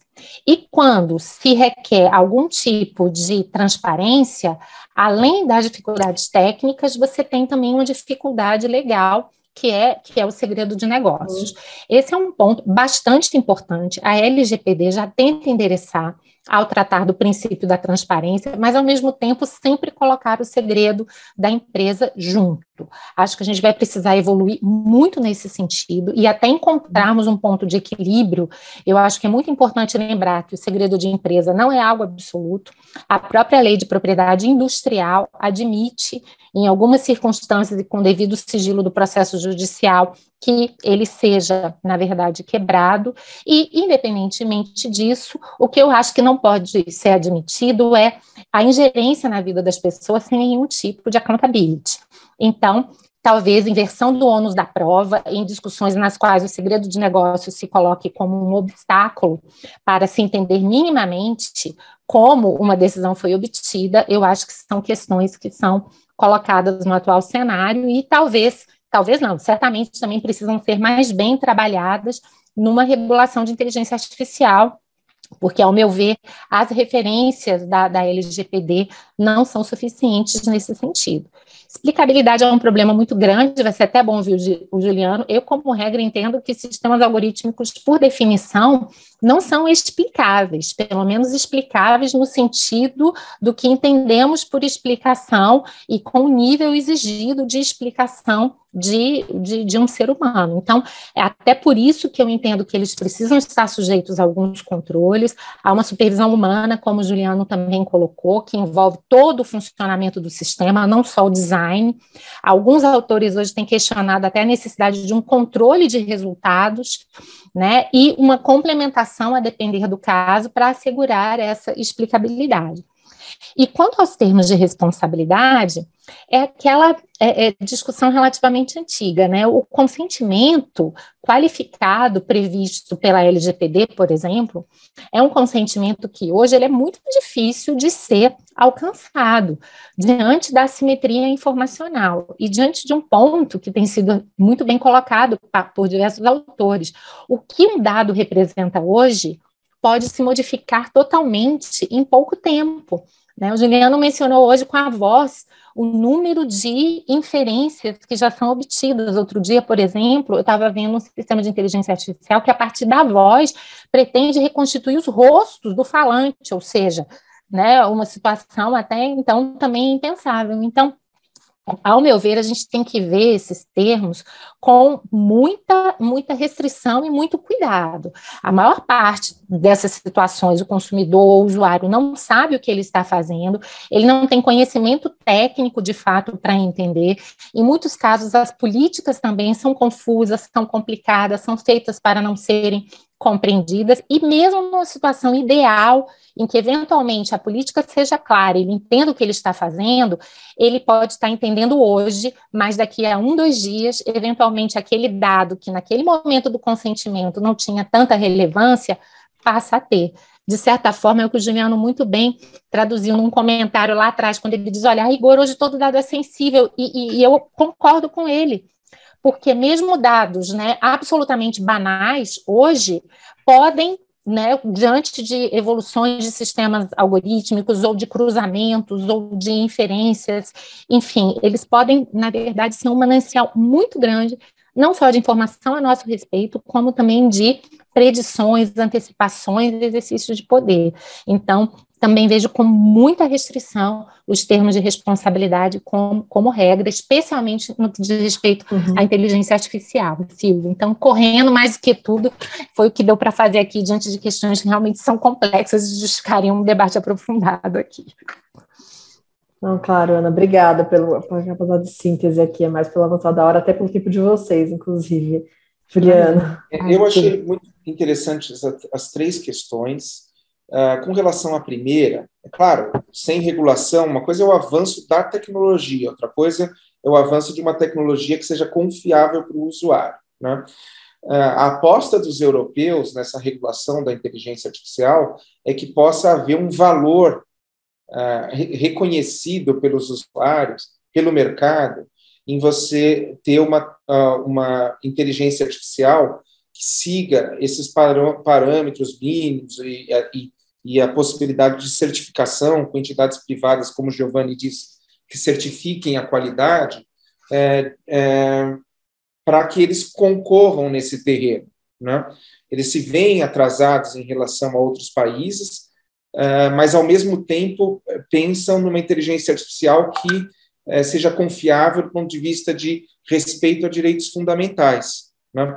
Então, e isso pode ter um valor, né? Então, nem sempre a falta de regulação vai dar mais abertura para o crescimento da tecnologia. Pode ser que, mais para frente, os usuários prefiram as inteligências artificiais que sejam certificadas e que tenham esse controle de qualidade, vamos dizer assim, né? Uma qualidade no sentido de respeitar os direitos do usuário. E, com relação à explicação, e essa oposição entre o direito à explicabilidade ou explicação dos critérios que levaram a uma decisão versus sigilo de negócios, sigilo industrial, a gente tem que pensar nos diferentes sentidos de explicação que estão em jogo. Eu até recentemente escrevi um artigo com o Fábio Kosman e com o Marco Amado. O Fábio Kosman, ele é professor de engenharia lá na Poli, e a gente procurou fazer isso. Quais são os modelos de explicação que existem, técnicos, e depois vamos ver qual que é a tradução jurídica, né, desses modelos de explicabilidade, né? Porque nem sempre, para obter explicação de um sistema, eu preciso olhar o próprio algoritmo, preciso abrir algo que possa afetar o sigilo industrial. Posso ter um sentido de explicabilidade como contestabilidade, ou seja, eu preciso ter as informações que sejam suficientes para que eu possa contestar uma decisão automatizada, né? Isso não significa quebrar algoritmos, etc. Agora, é importante que, se a empresa oferece uma explicação que é possível, a partir da qual é possível contestar uma decisão, ela fica comprometida com aqueles elementos de explicação, né, que ela forneceu.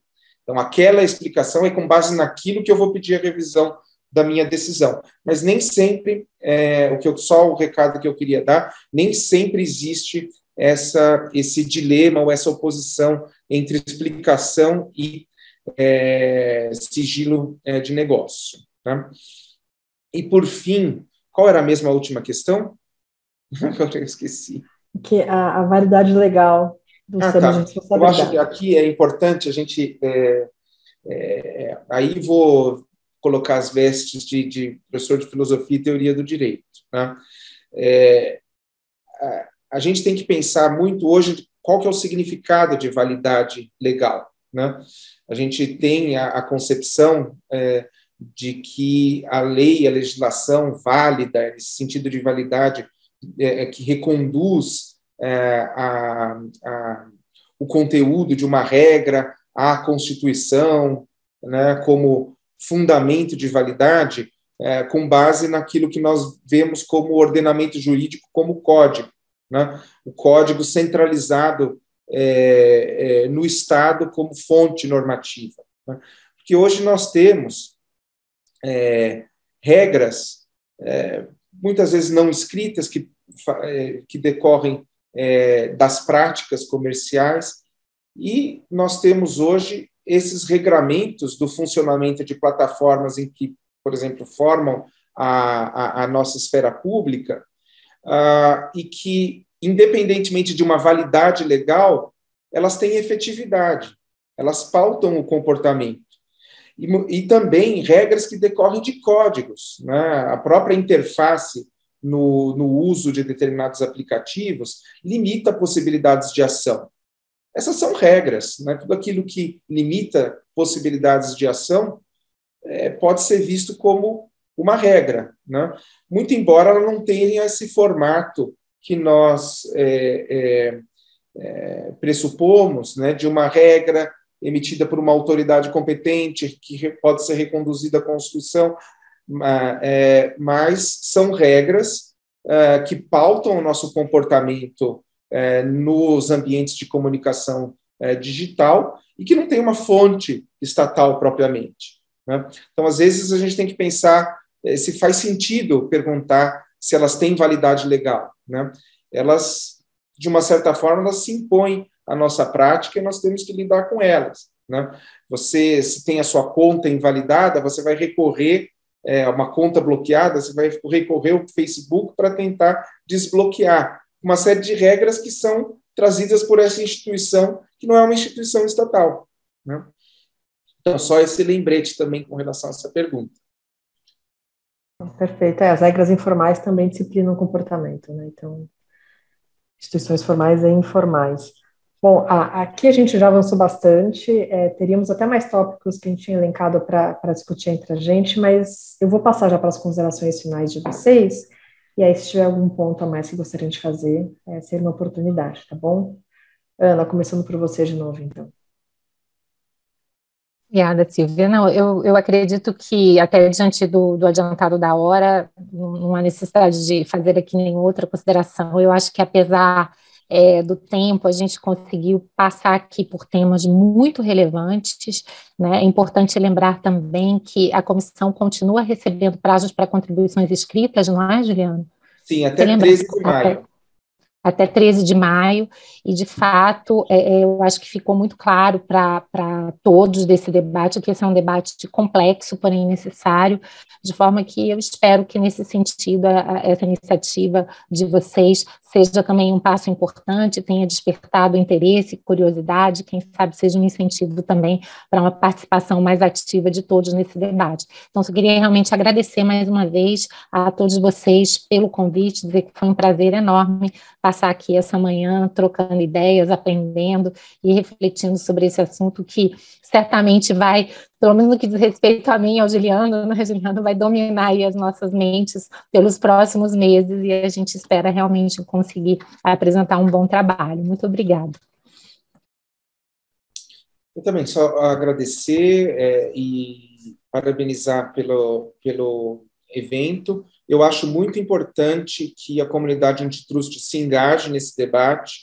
Então, acho que o IBRAC tem um papel também fundamental para articular contribuições dessa comunidade para esse projeto de lei, né? Um dos eixos temáticos, como eu disse, é concorrência, a outra tem a ver com uma outra eixo temático é consumidor e publicidade digital.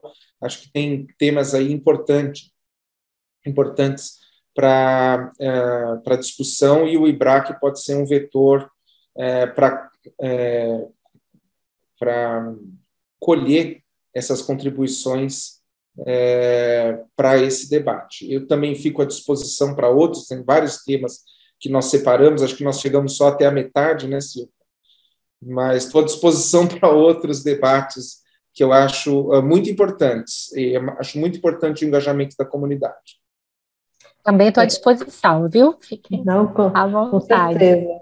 Certamente a discussão não se encerra aqui, tem muito tema para a gente continuar debatendo, e acho que vai ser uma discussão dinâmica, né, como o próprio mercado acaba se colocando para a gente. Então, faremos outros momentos de discussão, certamente contaremos com a participação de vocês que estão super engajados com o tema e vão ter muito a contribuir. Vou passar aqui a palavra para o Ricardo, que até já vai lembrar que estamos sim engajados, tá, Ana e Juliano, com essa discussão aqui. O IBRAC está bem engajado com essa discussão e possivelmente vai enviar contribuições até o dia 13. Ricardo, por favor. Bom, obrigado, Sil. Queria agradecer também, Juliano, Ana, foi um prazer enorme ouvir vocês aqui essa manhã. Como você falou, né, Ana, acho que a gente parou na metade das questões e parece que a gente arranhou só algumas delas, porque daria para ficar aprofundando e aprofundando aqui por horas. Então, dá para imaginar um pouquinho do debate que vai ser travado que está sendo travado nessa comissão de juristas do Senado. A Silvia já adiantou e o IBRAC já formou aqui um grupo técnico, está colhendo aí nessa segunda-feira os últimos nomes de potenciais participantes, mas o IBRAC está estudando o tema, está se aprofundando também, pretende enviar contribuições naquilo que for possível, naquilo que o IBRAC tiver condições de oferecer contribuições. Tem inúmeras, como a gente tateou aqui, tem inúmeros temas para serem discutidos, além de concorrência. Alguns deles eu acho que vale a pena um outro evento só para discutir responsabilidade, por exemplo, que é algo que vai longe também, o debate é bastante intenso. Mas queria, de certa forma, agradecer aqui a participação de vocês, a participação também do Logarithm, que é um instituto que organizou aqui juntamente com o IBRAC, que também está super envolvido nas discussões. Certamente vamos ter que agendar um retorno, um próximo debate, até para vocês trazerem as atualizações daquilo que já foi discutido e que evoluiu com o debate na comissão. Então, a gente conta assim, com a participação de vocês, e eu acho que é um tema quentíssimo, porque toca, como vocês mencionaram, toca em tantos outros temas, de concorrência mesmo, não só de outras áreas, mas de concorrência, toca em tantos outros temas que surgem perguntas que vão ser válidas e provavelmente vão reverberar aí pelos próximos meses, talvez anos. Mas agradecer também ao Bruno, presidente do IBRAC, que está aqui com a gente, Guilherme também, Ricardo Botelho, pela contribuição, pela ajuda, pelo apoio aqui também com a coordenação de mercados digitais, e deixar então aí, por fim, o último convite para aqueles que quiserem participar desse GT de contribuições do IBRAC, para enviar um e-mail para a gente, dando o nome, e aí a gente deve organizar alguma coisa mais para frente aí também com o Juliano, com a Ana, para voltar nesse debate. Então, queria agradecer imensamente a todos, foi um grande prazer. A gente se vê num próximo evento, num próximo debate, com a participação de todos. Grande abraço, gente. Até mais. Boa tarde para todos.